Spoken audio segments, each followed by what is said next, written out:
सुप्रभात प्रिय विद्यार्थियों। आज हम अपनी हिंदी पाठ्य पुस्तक आरोह के गद्य खंड के पाठ 1 नमक का दरोगा कहानी को पढ़ेंगे, जिसके लेखक मुंशी प्रेमचंद जी हैं। पिछली कक्षा में हमने पढ़ा था कि मुंशी वंशीधर एक गरीब परिवार से हैं, जो नमक विभाग के दरोगा पद पर नियुक्त हुए हैं। उनकी छवि एक ईमानदार अफसर के रूप में है। एक रात पंडित अलोपदीन को वे नमक की चोरी के आरोप में गिरफ्तार कर लेते हैं। तो पंडित अलोपदीन अपने आप को बचाने के लिए रिश्वत देने की पेशकश करते हैं, यानी कि मुंशी वंशीधर को रिश्वत देने की कोशिश करते हैं, जिसे मुंशी वंशीधर ठुकरा देते हैं। तो जैसे ही जमींदार बदलू सिंह हथकड़ी लेकर उनकी ओर बढ़ता है, वह कौन, पंडित अलोपदीन अपनी प्रतिष्ठा को मिट्टी में मिलते देख अर्थात ये सोचकर कि मेरी जो है समाज में थू थू हो जाएगी जब लोग मुझे हथकड़ी पहना देखेंगे, तो ये सोचकर वह बेहोश हो जाते हैं।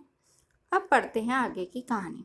कहानी के अगले हिस्से में लेखक कहते हैं कि दुनिया सोती थी पर दुनिया की जीभ जागती थी।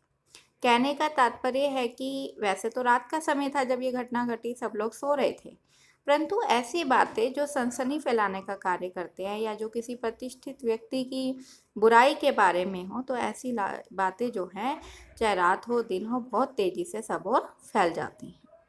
सवेरे देखिए तो बालक हो, बूढ़ा हो, बच्चा हो, सबके मुंह में यही बात सुनाई देती है। जिसे देखिए वही पंडित जी के इस व्यवहार पर टीका टिप्पणी कर रहा था। टीका टिप्पणी मतलब बातें बना रहा था। निंदा की बौछारें हो रही थी। सभी लोग पंडित अलोपदीन की बुराई कर रहे थे, मानो संसार से अब पापी का पाप कट गया। तो ऐसा लग रहा था जैसे कि पापी जो है, पापी को हथकड़ी लग गई है। पापी कौन है? पंडित अलोपदीन। और जो समाज में जो पाप फैला हुआ था, बुराई फैली हुई थी, वो खत्म हो जाएगी अब। और ये सब कौन लोग कह रहे थे? ऐसे लोग कह रहे थे जो खुद भी दूध के धुले हुए नहीं हैं। तो देखिए कौन लोग कह रहे थे। पानी को दूध के नाम से बेचने वाला गवाला, कल्पित रोजनामा चाह भरने वाले अधिकारी वर्ग।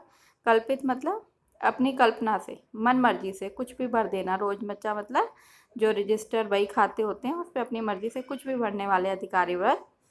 और रेल में बिना टिकट सफ़र करने वाले बाबू लोग।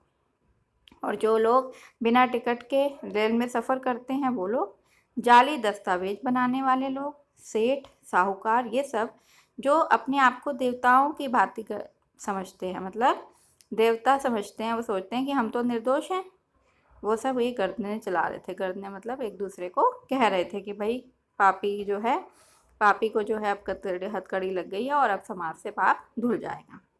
जब दूसरे दिन पंडित अलोपदीन अभियुक्त होकर कांस्टेबलों के साथ हमारे हाथों में हथकड़ियाँ, हृदय में गलानी और शोभ भरे लज्जा से गर्दन झुकाए अदालत की तरफ चले, मतलब उनके हृदय में गलानी थी, शर्म थी, लज्जा थी।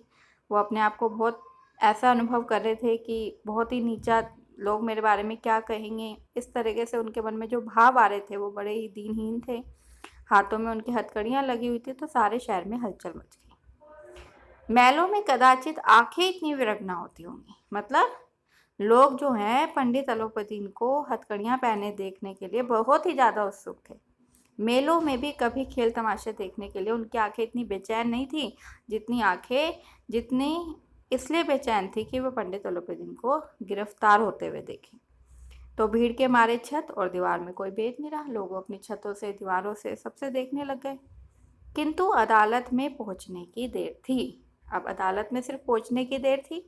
पंडित अलोपदीन इस अगाध वन के सिंह थे। अगाध वन किसे कहा गया? अगाध वन यहाँ पर कहा गया है जो ये का वो है न्यायालय है, उसे कहा गया है अगाध वन। जो हमारी कचहरी है, कोर्ट कचहरी है, जहाँ पर इनको ले जाया जाएगा न्याय के लिए, तो उसे कहा गया है अगाध वन। और क्यों कहा गया? क्योंकि न्याय व्यवस्था पैसों के बल में खरीदी जाती है, निर्णय खरीदे जाते हैं और बेचे जाते हैं। और पंडित अलोपदीन भी उसी का ही एक भाग थे, वो भी यही सब कार्य करते थे। तो अलोपदीन इस अगाध वन किसे कहा गया है? कि उसको, कचहरी को, और सिंह शेर थे। तो जैसा जंगल का राजा होता है, वहाँ पर जंगल के राजा शेर का ही राज चलता है जंगल में, तो उसी तरह से अगाध वन के सिंह यानी कि कचहरी में भी पंडित अलोपदीन का ही राज चलता था। अधिकारी वर्ग उनके भक्त थे सब। सेवक थे, वकील, सब उनके आज्ञा पालक थे, आज्ञा का पालन करने वाले थे। जो चपरासी, चौकीदार, कोई भी काम करने वाला, जो भी कचहरी में थे काम करने वाले, अदालत में, वो सब उनके ही गुलाम थे, बिना माल के, बिना पैसे दिए सब उनकी क्या करते थे, आज्ञा का पालन करते थे। उन्हें देखते ही लोग चारों तरफ से दौड़े। अब जैसे पंडित अलोपीदीन ने अदालत में प्रवेश किया तो सारे लोग दौड़ने लगे। सभी लोग विस्मित हो रहे थे। विस्मित मतलब आश्चर्यजनक हो रहे थे, आश्चर्यचकित हो रहे थे। इसलिए नहीं हो रहे थे कि अलोपीदीन को ये कर्म क्यों किया उसने, ये इसकी किसी को भी हैरानी नहीं थी इस बात की कि पंडित अलोपीदीन ने ऐसा काम क्यों किया, ऐसा रिश्वतखोरी वाला काम क्यों किया, या ऐसे जो काम मतलब मनाही है जिस काम की, वो काम क्यों किया, उसके लिए कोई हैरान नहीं था। बल्कि इसलिए थे कि वे कानून के पंजे में से कैसे आ गए। मतलब वो तो, उनके पास तो इतना धन है, वो तो धन की किसी को भी खरीद सकते हैं, तो वो कैसे जो है कानून के पंजे में फंस गए। ऐसा मनुष्य जिसके पास असाध्य साधन करने वाला धन, असाध्य मतलब असंभव को भी संभव करने वाला इतना धन हो जिसके पास, अनन्य वाचालता हो, जो बोलने में भी बहुत गुणी हो, मतलब बहुत तरीके से बात करने वाले थे, वह क्यों कानून के पंजे में आ गए। तो ये बात जो है लोगों को बहुत आश्चर्यचकित कर रही थी। प्रत्येक मनुष्य उनसे सहानुभूति प्रकट कर रहा था, जो सब लोग उन्हीं के साथ थे। बड़ी तत्परता से इस आक्रमण को रोकने के लिए निमित्त वकीलों की एक सेना तैयार की गई। यानी कि वकील चाह रहे थे कि किस तरह से हम पंडित अलोपीदीन को बचाएं। सब वकील भी उनके साथ ही थे। न्याय के मैदान में धर्म और धन में युद्ध ठन गया। तो न्याय के मैदान में किस में युद्ध ठन गया, धर्म और धन। तो धर्म किसके पास था, मुंशी वंशीधर, जो कि धर्म का पालन करने वाले थे, और धन किसके पास था, पंडित अलोपीदीन के पास। वंशीधर चुपचाप खड़े थे। क्यों खड़े थे, क्योंकि उनके पास ऐसे चापलूस तो थे नहीं, ना उन्होंने किसी को खरीदा हुआ था जो उनकी आज्ञा पालन करेंगे। उनके पास सत्य के सिवा कोई भी बल नहीं था, उनके पास ऐसी कोई भी शक्ति नहीं थी, सिर्फ सत्य था। और सत्य क्या होती है, एक ही बात होती है, सच तो सच ही है, चाहे हम कैसे भी बोलें। और उस स्पष्ट भाषण के अतिरिक्त ना कोई शस्त्र था, ना कोई गवाह थे, किंतु लोभ से डावाडोल, लेकिन कुछ नहीं था। और झूठ तो कई प्रकार के होते हैं, इंसान एक झूठ को बोलने के लिए 10 झूठ और बोल सकता है, लेकिन सच तो सच ही है। यहाँ तक कि मुंशी जी को न्याय भी अपनी ओर से खींचा हुआ दिख पड़ता था। अब इस लाइन से लेखक ने हमें संकेत तो दे दिया है कि फैसला किसकी ओर से होने वाला है, मतलब किसके पक्ष में होने वाला है। ये संकेत तो हमें मिल गया, क्योंकि एक व्यक्ति जो है वो बिल्कुल अकेला है, और एक व्यक्ति के पास धन भी है, चापलूसी भी है, सब लोग उसने खरीद भी रखे हैं। ठीक है, तो इस लाइन से लेखक ने हमें ये, पढ़ने वाले को, हमें पाठक को यह समझा दिया है कि न्याय किसकी तरफ से होगा। अब आगे देखते हैं। वह न्याय का दरबार था, परंतु उसके कर्मचारियों पर पक्षपात का नशा छाया हुआ था। लेकिन न्याय तो तब होता ना जब पक्षपात ना होता। पक्षपात तो था, एक ही पक्ष में बहुत सारे लोग खड़े थे, और न्याय का क्या मेल। अब जहाँ पर पक्षपात की भावना आ जाएगी किसी के मन में, तो वहाँ पर तो न्याय मिल ही नहीं सकता। जहाँ पक्षपात हो वहाँ न्याय की कल्पना भी नहीं की जा सकती। मुकदमा शीघ्र ही समाप्त हो गया। डिप्टी मजिस्ट्रेट ने अपनी तजवीज़ में लिखा, तजवीज़ मतलब अपने निर्णय में लिखा, पंडित अलोपीदीन के विरुद्ध दिए गए प्रमाण, जितने भी प्रमाण दिए गए हैं वो सब निर्मूल हैं। निर्मूल मतलब उनका कोई कारण नहीं है, और एक भ्रम है, भ्रमात्मक है। वह एक बहुत बड़े आदमी हैं, और ये बात कल्पना के बाहर है। मतलब इस बात को इंसान सपने में भी नहीं सोच सकता कि पंडित अलोपीदीन थोड़े से लाभ के लिए ऐसा दुस्साहस करेंगे, ऐसा घटिया काम करेंगे। यद्यपि नमक के दरोगा जो है मुंशी वंशीधर का भी इतना दोष नहीं है कि उन्हें जो है गिरफ्तार किया जाए या उन्हें दंड दिया जाए, ऐसा दोष कुछ नहीं है। लेकिन ये बड़े खेद की बात है, शर्म की बात है कि उनकी उदंडता मतलब जो दृढ़ता है, जो जिद्दीपन है, और जो विचारहीनता है, जिसके कारण एक भले मानुस को कष्ट झेलना पड़ा। भला मानुस किसे कहा गया, पंडित अलोपीदीन को।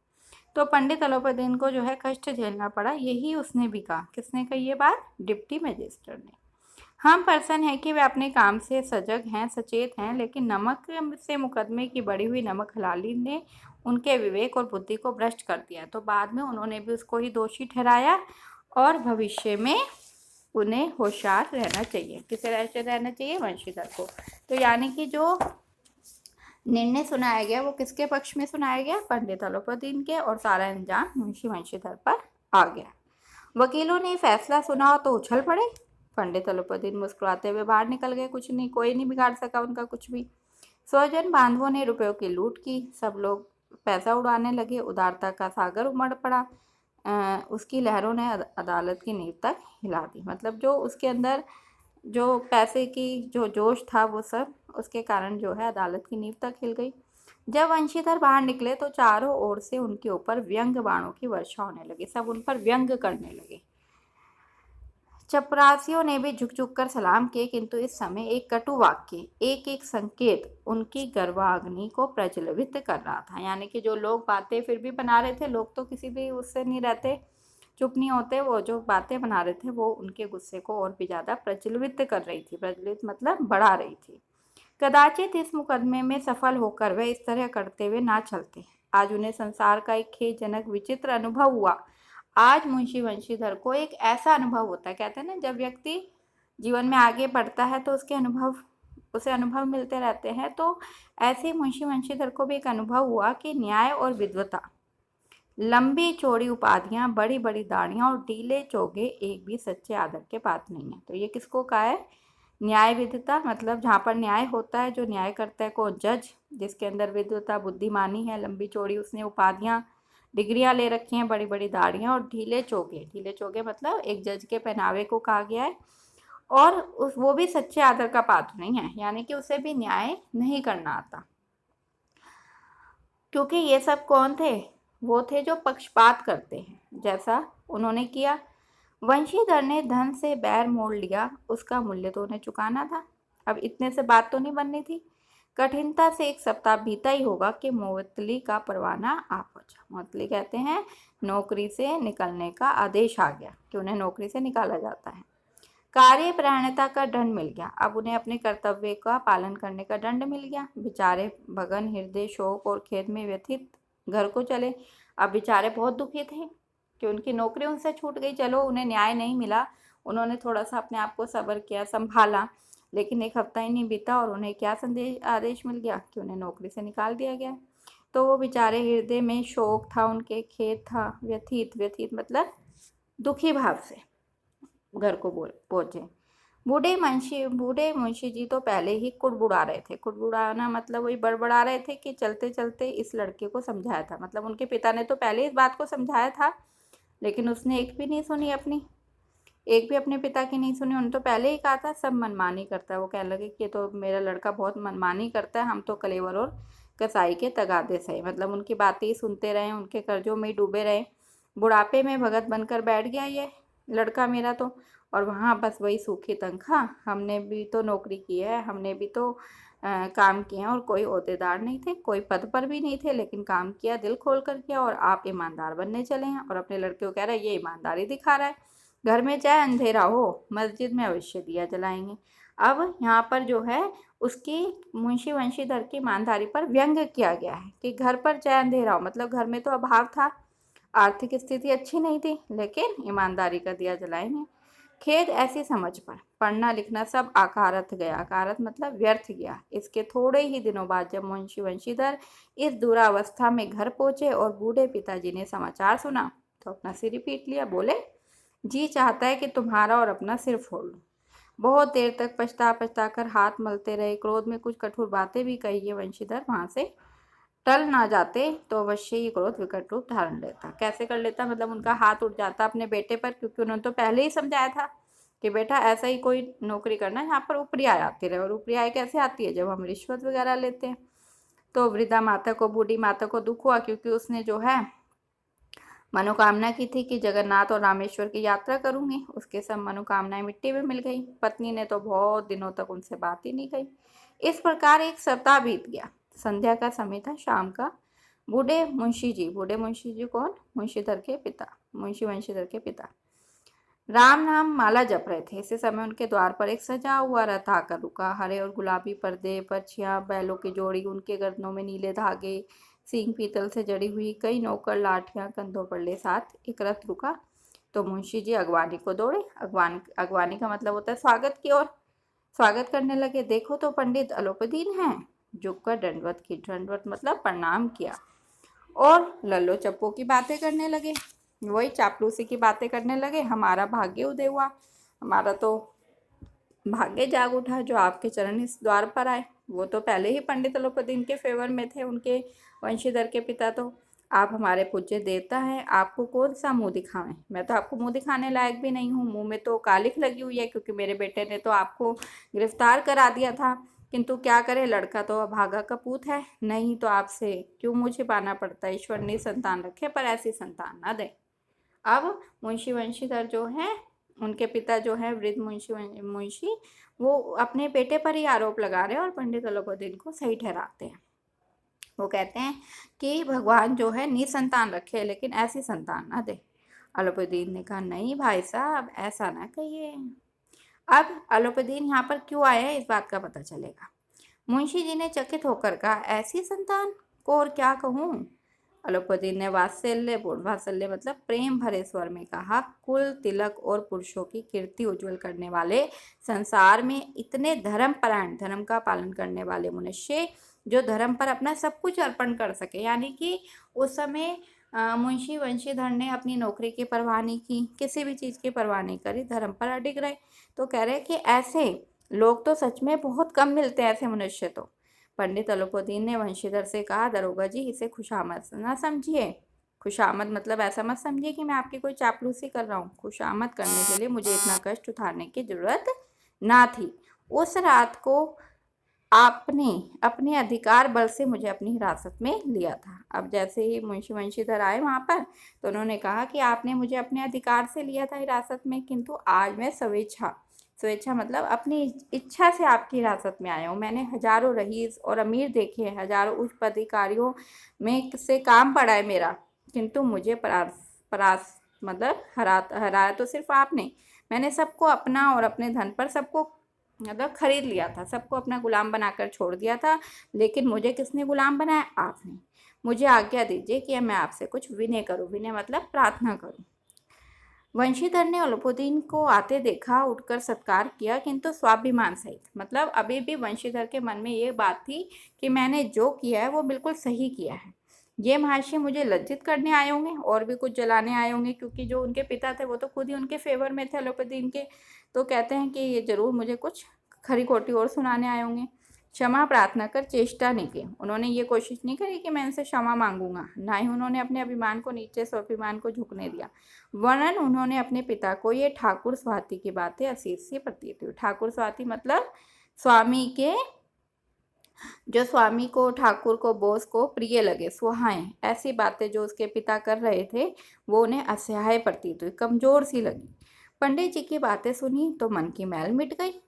अब पंडित अलोपदीन ने क्या कहा, पंडित अलोपदीन की उड़ती हुई दृष्टि से देखा, सद्भाव झलक रहा था, उनके अंदर एक आदर का भाव झलक रहा था। अब लज्जा के सामने सिर झुका दिया। तो अब जब उनकी बातें सुनी तो वंशीधर ने भी लज्जा के सामने सिर झुका दिया। अब यहाँ पर सिर झुकाने का मतलब शर्म से सिर झुका दिया, या उनकी सहमति कर ली, या आदर से सिर झुका दिया, कुछ भी हो सकता है, एक मिश्रित भाव है। शर्माते हुए बोले, यह आपकी उदारता है जो ऐसा कहते हैं। वंशीधर ने कहा, ये तो आपकी उदारता है जो ऐसा कहते हैं। मुझसे जो कुछ अविनय हुआ है उसे क्षमा कीजिए, मुझसे जो भी गलत काम हुआ है मुझे क्षमा कीजिए, लेकिन मैं भी धर्म की बेड़ी में जकड़ा हुआ था। मैं भी अपने फर्ज से, वैसे मैं आपको बहुत मानता हूँ, लेकिन मैं भी अपनी धर्म की बेड़ी में जकड़ा हुआ था, वैसे मैं आपका दासी हूँ। तो जो आज्ञा होगी वो मेरे सिर माथे पर। जैसे उन्होंने कहा कि मैं आपसे एक प्रार्थना करूँ, तो वंशीधर ने भी कहा, ठीक है, मैं आपका दास ही हूँ, लेकिन जो भी मैंने किया वो एक फर्ज के कारण किया, मेरे ऊपर एक दायित्व था, एक कर्तव्य था, जिसके कारण मुझे ऐसा करना पड़ा। अलोपदीन ने विनीत भाव से कहा, नदी तट पर आपने मेरी प्रार्थना नहीं स्वीकार की थी, लेकिन आज आपको मेरी प्रार्थना स्वीकार करनी पड़ेगी। वंशीधर बोले, मैं किस योग्य हूँ, अर्थात मैं आपकी क्या सेवा कर सकता हूँ। जो मुझसे होगी मैं करूँगा, उसमें कोई त्रुटि नहीं होगी। त्रुटि मतलब कोई गलती नहीं होगी। अलोपदीन ने एक स्टाम्प लगाया हुआ पत्र निकाला और उसे वंशीधर के सामने रखकर बोले, इस पद को स्वीकार कीजिए और अपने हस्ताक्षर कर दीजिए, अपने साइन कर दीजिए। पद मतलब नौकरी का एक प्रस्ताव था उसमें, कि वो उन्हें एक नौकरी देना चाहते हैं। मैं ब्राह्मण हूँ, जब तक ये सवाल पूरा ना कीजिए द्वार से नहीं हटूंगा। तो मुंशी वंशीधर ने उन्हें मना कर दिया था, तो उन्होंने कहा नहीं नहीं, मैं नहीं हटूंगा आपके द्वार से। मुंशी वंशीधर, क्योंकि वो पंडित अलाउद्दीन क्या थे, वो एक पंडित थे, ब्राह्मण थे। मुंशी वंशीधर ने उस कागज को पढ़ा तो कृतज्ञता से आंखों से आंसू भर आए। उनके आंखों से आंसू भर आए। पंडित अलाउद्दीन ने अपनी सारी जायदाद का स्थायी मैनेजर किसे नियुक्त कर दिया था? मुंशी वंशीधर को। और यही नहीं, बल्कि 6,000 वार्षिक वेतन, उसके अतिरिक्त रोजाना खर्च, सवारी के लिए घोड़े, रहने के लिए बंगला, नौकर चाकर मुफ्त, सब उन्हें दे दिया था।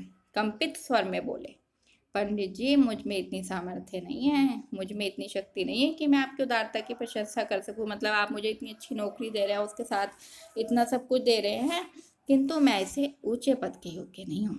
लेकिन मैं ऐसे ऊंचे पद के योग्य नहीं हूँ, क्योंकि मैं तो धर्म का पालन, कर्तव्य का पालन करने वाला हूँ। और आपको कैसे लोग चाहिए जो रिश्वत ले देकर सारे काम कर लें? अलाउद्दीन हंसकर बोले, मुझे इस समय एक अयोग्य मनुष्य की ही जरूरत है। अयोग्य मतलब वो उसकी मजाक बनाकर कह रहे हैं कि नहीं, मुझे तुम जैसा ही व्यक्ति चाहिए। वंशीधर ने गंभीर भाव से कहा, यूं मैं आपका दास हूँ। आप जैसे कीर्तिवान सज्जन पुरुष की सेवा करना मेरे लिए सौभाग्य की बात है कि मैं आपके यहाँ नौकरी करूँ, किंतु मुझ में ना तो विद्या है, ना बुद्धि है, ना वह स्वभाव है जो व्यवहार है, जो त्रुटियों की पूर्ति करते। ऐसे महान कार्य के लिए एक बड़े मर्मज्ञ अनुभवी मनुष्य की जरूरत होती है, और वो मैं नहीं हूँ। मैं तो अभी अभी नौकरी पर लगा था और लगते ही मेरे से नौकरी भी छीन गई। तो मैं ऐसा अनुभवी व्यक्ति नहीं हूँ, मुझे सब नहीं आता, तो इसलिए मैं कार्य नहीं कर सकता।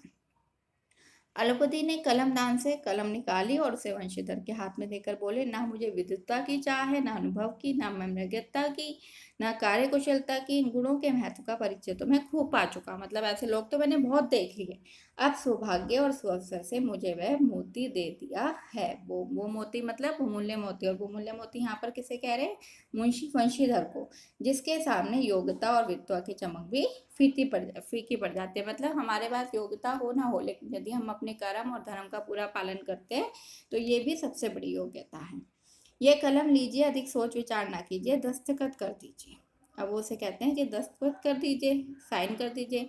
परमात्मा से यही प्रार्थना है कि वह आपको सदैव वो नदी के किनार वाला बेमुरवत मतलब जो किसी की परवाह नहीं करता, उदंड मतलब दृढ़ संकल्प है, कठोर है, धर्म का पालन करने के लिए दारोगा पद पर बनाए रखे। मतलब ऐसा व्यक्ति आपको हमेशा, वो कहते हैं कि मैं ईश्वर से प्रार्थना करता हूँ कि आपको वो सदैव नदी के किनारे वाला, और जो किसी की परवाह नहीं करता, दृढ़ संकल्प है और कर्तव्य धर्म का पालन करने वाला, ऐसा दारोगा बनाए रखे। अर्थात जो चरित्र मैंने आपका नदी के किनारे देखा था, वही आपका बना रहे। वंशीधर की आंखें डबडबा गई। वंशीधर की आंखें भी अब डबडबा गई, मतलब वो भी हैरान हो गए कि ये मुझे नियुक्त करना चाहते हैं। हृदय के संकुचित पात्र में इतना एहसान न समा सका। अब उन्होंने, जब अलाउद्दीन ने इतनी प्यार भरी बातें कह दी, जैसे मैंने आपको पहले ही बताया था कि वो वाचालता के गुणी थे, बोलने में बहुत कुशल थे, तो जब उन्होंने इतनी बातें कह दी तो वो इतना एहसान नहीं उठा सके। एक बार फिर पंडित जी की ओर भक्ति और श्रद्धा की दृष्टि से देखकर कांपते हुए हाथ से मैनेजर जी के कागज पर हस्ताक्षर कर दिए, साइन कर दिए। अलाउद्दीन ने भी प्रफुल्लित होकर, खुश होकर उन्हें गले लगा दिया। तो इस सुखद अंत के साथ ये कहानी समाप्त होती है। और ये कहानी हमें संदेश देती है कि मनुष्य को हमेशा सच की और ईमानदारी की राह पर चलना चाहिए। तो आशा है कि आपको ये पाठ अच्छे से समझ आ गया होगा। धन्यवाद।